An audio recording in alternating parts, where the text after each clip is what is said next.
quelles sont les meilleures voitures électriques selon l'intelligence artificielle. J'ai demandé à ChatGPT quelles sont les meilleures voitures électriques dans 6 catégories et j'ai une surprise aussi à la fin. Fait qu'on vous présente tout ça aujourd'hui dans Plus de Millage puis on vous dit ce qu'on en pense. Allons-y.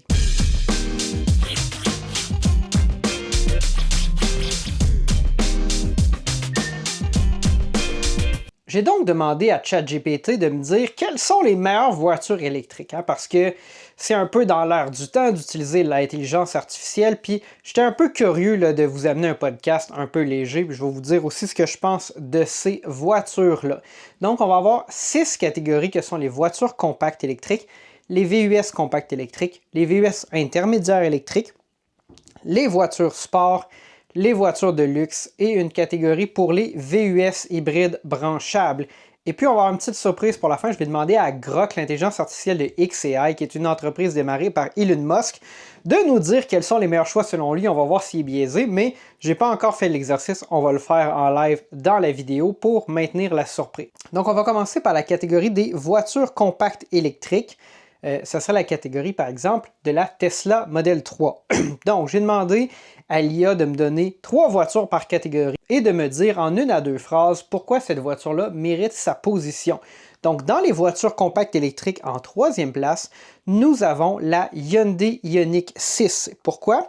Bien, c'est élu la meilleure compacte électrique au Canada, semble-t-il, aérodynamique et silencieuse jusqu'à 550 km d'autonomie. C'est vrai que la Ioniq 6, c'est une voiture assez impressionnante, assez dans une catégorie, disons, où il y a peu de voitures qui vont aller rivaliser avec l'autonomie de la Tesla Model 3 à grande autonomie. Il faut faire attention, par exemple, si on prend la traction intégrale ou des roues plus grosses, l'autonomie a diminué assez rapidement.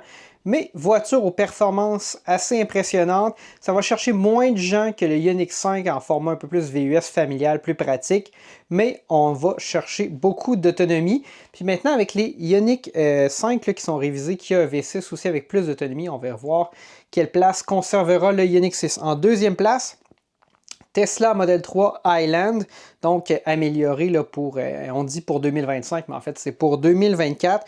Elle combine autonomie, performance et accès au réseau de supercharger. Ça devient de moins en moins vrai puisque de plus en plus de véhicules qui vont avoir accès au réseau de supercharger. Mais en ayant une Tesla, on maintient un accès là, natif, simple, plug and charge. Donc on branche et ça charge sans avoir besoin d'utiliser d'applications ou d'entrée de méthode là, de paiement sur le coup. Donc, on fait ça d'avance et puis ensuite, ça fonctionne tigidou. Donc, c'est vrai que c'est une voiture qui offre ces avantages-là. Avec les prix actuels, diminution des subventions et la disparition du modèle Standard Range là, qui existait encore en 2024 avant qu'on impose des tarifs aux véhicules chinois au Canada. C'est peut-être un véhicule là, qui est un peu plus dispendieux, mais tout de même très intéressant et il donne accès à la conduite entièrement autonome supervisée, la fameuse FSD, et il n'y a pas d'équivalent, à mon humble avis, dans les modèles compétiteurs. Première place, BMW i4, une berline sportive et raffinée. Elle offre une excellente tenue de route et une autonomie jusqu'à 484 km. C'est vrai qu'Alexandre avait fait un défi 500 km avec la BMW i4 et c'est très impressionnant. Donc ça, c'est une voiture qui mérite définitivement sa place au palmarès. Est-ce que je l'aurais placée première? J'aurais peut-être placé un autre des modèles de la catégorie comme première, mais je me serais, frappé aux commentaires négatifs des gens qui n'aiment pas les Tesla. Donc, je vais en rester à ce classement-là. BMW i4, Tesla Model 3 Highland et Ioniq 6. 3 excellentes voitures. Nous poursuivons avec la catégorie la plus compétitive, celle des VUS compacts électriques. Ça, c'est la catégorie qui est le pain et le beurre de Plus de Millage. Quand on vous présente un VUS compact électrique relativement abordable, vous êtes des dizaines de milliers à écouter la vidéo. Puis si on essaie une voiture d'exception extrêmement performante, vous n'êtes pas au rendez-vous. Que voulez-vous? On est là pour vous servir, donc on vous parle de ce qui vous intéresse le plus possible. Nissan Ariya en 3e position, design moderne jusqu'à 465 km d'autonomie, rouage intégral disponible. Bon, le Nissan Ariya, c'est un peu le mal-aimé de cette catégorie-là. C'est le VUS dont personne ne parle. Très disponible, donc on peut en avoir un. Ça devient assez dispendieux quand on fait des modèles à traction intégrale avec la grande autonomie, beaucoup d'équipements. Mais quand même, c'est une offre raisonnable dans le marché. Hyundai Kona électrique 2025. Parce que bon, là, avec le nouveau Ioniq 5 et le Kia V6 qui sont révisés, puis tous les autres modèles dans cette catégorie-là, on dit compact, pratique et efficace. Récemment, j'ai recommandé à un collègue de plutôt s'acheter un EV6 usagé, légèrement usagé 2023 qu'un Niro, puis il a trouvé que c'était une excellente recommandation. C'est ce que je choisis de faire, donc je trouve ça un peu surprenant de le voir ici, mais que voulez-vous?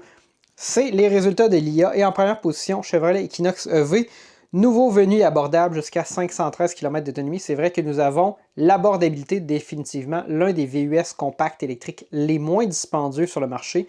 Celui qui offre parmi les autonomies les plus élevées, surtout en version à traction. Ceci étant dit, Alexandre et moi, on a des questionnements, on a des visions un peu différentes là-dessus, mais sur la durabilité de ce véhicule-là. Beaucoup de VUS compacts intermédiaires de GM là, thermiques, que ce soit le Equinox ou le Traverse, qui sont avec nous depuis un bon moment, qui ont obtenu la réputation d'être des throwaway cars, hein, des voitures qu'on possède pour une dizaine d'années et qu'on envoie au rebut ensuite, parce qu'elles ne sont pas très durables, particulièrement d'ailleurs le Chevrolet Traverse, tout ce qui est équipé du moteur V6, 3.6 litres de GM. Donc, il y a beaucoup de critiques là, sur ces véhicules-là. On fait un parallèle évidemment avec les voitures thermiques. Moi, je pense que c'est une voiture qui va durer là, probablement 10-12 ans, mais est-ce que c'est ce qui va durer le plus longtemps? On ne sait pas. Quel est le grand absent de cette catégorie-là, d'après moi? Puis c'est une voiture sur laquelle on n'a pas encore d'impression de conduite, donc c'est peut-être juste de ne pas la mettre dans le palmarès.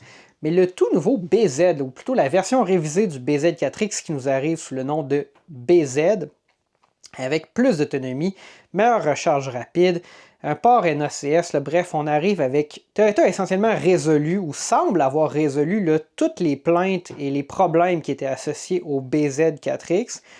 Solterra aussi à réviser. Il y a une version plus grosse, puis aussi une version plus petite qui sera le CHR sur la même plateforme. Bon, pas le même modèle, là, mais on s'entend. 3 véhicules, 3 dimensions sur la même plateforme. Ça pourrait être particulièrement intéressant. J'ai très hâte d'essayer cette voiture-là.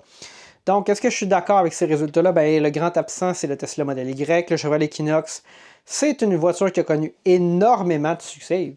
Sur la base de ce succès-là commercial, on pourrait dire que c'est le meilleur de ces catégories, du moins c'est celui qui va chercher le plus de gens, semble-t-il, c'est l'un des véhicules les plus vendus au Québec. VUS intermédiaire électrique. Et là, il faut se rappeler que je n'ai pas nécessairement donné d'indication à comment définir chacune des catégories à l'IA. Je m'en suis remis à elle, je lui ai simplement nommé les catégories que je voulais, puis je me suis assuré qu'il considère uniquement les véhicules électriques à batterie BEV, donc les vraies voitures 100% électriques pour ces catégories-là, sauf la dernière catégorie qui sera les PHEV, parce que dans ma première itération, j'avais le Hyundai Tucson hybride, j'étais là, ça n'a pas rapport. Donc, VUS intermédiaire, en troisième place, le Kia EV9, une voiture qui a certainement sa place dans le top 3. Est-ce que je l'aurais mis en troisième place? Peut-être pas. Mais VUS familial 3 rangées, 100% électrique, spacieux, technologique et jusqu'à 489 km d'autonomie. Effectivement, c'est un véhicule très intéressant. 489 km, on va chercher ça avec un modèle à propulsion. Le Hyundai Ioniq 9 va nous arriver d'ailleurs avec plus d'autonomie. Et ma petite oreille me dit qu'il y a un des animateurs de Plus de Millage qui en a un cette semaine et qui fait des tournages avec. Donc, peut-être que ça sera sorti ou pas au moment de publier cette vidéo-ci. Mais gardez un œil sur le Ioniq 9, là, qui est le grand frère Hyundai du EV9. Ford Mustang Mach-E. Donc, pourquoi? Polyvalent, agréable à conduire, bien équipé avec une autonomie de 515 km. Bon, le Mach-E, c'est une voiture qui a connu énormément de problèmes là, qui sont connus. Là. Il y a des anecdotes farfelues sur des Mach-E. Les gens que la batterie 12 volts ne se recharge pas alors que le véhicule est branché. Donc, votre voiture électrique ne démarre pas le matin. Il faut la booster, mais on ne peut pas la booster parce qu'on ne peut pas ouvrir le capot où il y a les terminaux. Puis il y a des gens qui se passaient des terminaux accessibles pour être capable de survolter votre voiture. C'est vraiment drôle. Je sais que c'est un véhicule qui s'est amélioré. Alexandre et moi, on en a réessayé un d'ailleurs, puis on disait que c'était quand même beaucoup mieux qu'avant. Le véhicule avait bénéficié de mises à jour logicielles là, qui avaient grandement amélioré ses performances, mais quand même limitées. Je ne crois pas que je l'aurais laissé ici. Chevrolet Blazer EV en première place. Donc, style audacieux, jusqu'à 538 km d'autonomie, plusieurs versions disponibles. Le Blazer, c'est une voiture intéressante, mais un peu mal aimée. Hein. Donc, grosse batterie, oui, mais j'ai peu d'intérêt pour le Blazer. Personnellement, dans cette catégorie-là, ou sur cette plateforme-là, ce volume-là, j'ai bien aimé le Honda Prologue, qui d'ailleurs connaît un bon succès commercial aux États-Unis. Donc, est-ce que c'est que les véhicules... Bon, c'est correct d'avoir un véhicule Ultium, là, mais là, on a deux catégories. OGM est sorti en premier. Est-ce que OpenAI aurait un petit parti pris pour les véhicules GM? Qui sait? Catégorie suivante, les voitures sport électriques. Donc, encore là, une catégorie que je ne me suis pas affairé à définir pour l'IA. J'ai seulement pris ce qu'elle m'a donné. Troisième place, Tesla Model S Plaid avec ses 1020 chevaux, 0-100 en 2,1 secondes et 600 km d'autonomie. C'est vrai que c'est une voiture qui allie grande autonomie, puissance incommensurable. La grande autonomie, d'ailleurs, est privilégiée lorsqu'on a les roues de 19 pouces qui, à mon humble avis, là, je suis content que ça existe et qu'on ait une version modèle S Plaid avec laquelle on peut faire des longs road trips avec beaucoup d'autonomie. Mais les 1020 chevaux sur des roues de 19 pouces, 255 mm de large, mettons quand on fait un freinage à bonne vitesse, c'est un peu stressant. Ça fait... Et on peut potentiellement mouiller son pantalon. Donc, très intéressant, définitivement mérite sa place dans le top 3. Hyundai Ioniq 5N, version haute performance du Ioniq 5 avec un châssis affûté et une conduite exaltante. Alexandre en a essayé un, il l'a adoré. D'ailleurs, je regardais récemment, on peut avoir là, Hyundai Ioniq 5N, Kia V6 GT, c'est environ de 45 000 $ légèrement usagé, 30 000 km au compteur pour des voitures qui se vendaient 80 000 $, prix de détail suggéré par le fabricant. Donc, quand même, ça devient assez intéressant dans l'usager, mais l'autonomie est limitée par rapport à un modèle régulier du Ioniq 5 ou du Kia EV6. Petite préférence peut-être pour BMW, puisque la i4 M50, donc la i4, apparaît une deuxième fois dans notre palmarès ici. Donc, plus de 500 chevaux, conduite dynamique et confort de berline. Je suis certain que cette voiture-là est très intéressante. Je n'ai pas eu la chance d'en conduire une, malheureusement. Est-ce qu'elle a sa place en première place? Je ne pourrais dire, mais je trouve que c'est un choix intéressant. Je n'y avais pas nécessairement pensé, donc je suis quand même agréablement surpris de le voir là. Et qu'est-ce qui est absent? Bien sûr, le Tesla Roadster annoncé en 2017 qu'on n'a toujours pas vu en vrai. Voiture de luxe électrique maintenant, j'ai précisé quelque chose ici par exemple, j'ai mentionné à l'IA qu'il pouvait me fournir des berlines ou des VUS à l'intérieur de la même catégorie, donc je ne voulais pas séparer ça en deux catégories, je trouvais que c'était plus ou moins pertinent, puis je voulais qu'on soit un peu plus créatif, peut-être qu'on ait des choix surprenants. En troisième place, Rolls-Royce Spectre, donc je ne lui ai pas non plus donné de critères au niveau du prix pour cette catégorie. Donc le NEC plus Ultra de luxe électrique, silence, prestige, exclusivité absolue. J'ai aucun doute que la Rolls-Royce Spectre offre toutes ces choses-là. C'est probablement une voiture assez intéressante, au confort princier. J'aimerais bien ça en essayer une pour l'expérience. Je pense pas que c'est une voiture que je conduirai au quotidien cependant. Lucid Air, jusqu'à 800 km d'autonomie, design raffiné et performance haut niveau. Effectivement, d'ailleurs, il y a des versions de la Lucid Air qui sont plus puissantes que la modèle S Plaid et qui vont la dépasser dans une course d'accélération. Quand même assez intéressant. Effectivement, l'autonomie est énorme. On se demande d'ailleurs pourquoi Lucid perd plusieurs centaines de milliers de dollars par véhicule fabriqué. C'est peut-être encore le cas, je ne sais pas, c'était il y a un an ou deux. BMW i7, luxe discret, technologie de pointe et confort exceptionnel. Encore là, d'ailleurs, je crois que la i7 et la Rolls-Royce Spectre, je ne veux pas dire n'importe quoi, mais comme BMW et Rolls-Royce travaillent ensemble, peut-être que c'est la même plateforme, mais quand même intéressant. De toute façon, c'était une catégorie un peu lousse. On n'a pas eu de VUS ici, cependant. Est-ce que le GLS aurait dû être là?